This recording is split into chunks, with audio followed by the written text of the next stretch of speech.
আজকে আমি কলেজ অ্যাডমিশনের চান্স পাওয়ায় বাবা আমাকে অনেক খাবার কিনে দিয়েছে। এই যে যেমন শর্মা, আইসক্রিম এবং পেটিস।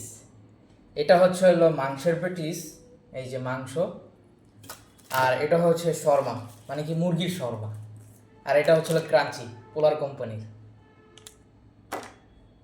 আজকে এই বাবার দেওয়া অনেক সুন্দর খাবারগুলো খাবো। বিসমিল্লাহ।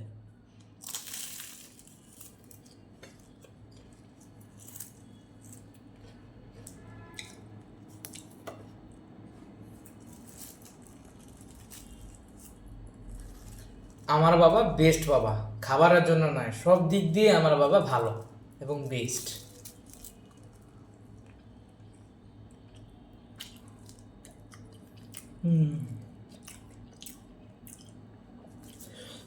মাশাআল্লাহ, আল্লাহর নিয়ামত খেয়েছি, শুকুর আলহামদুলিল্লাহ। বাবা তোমাকে লাভি।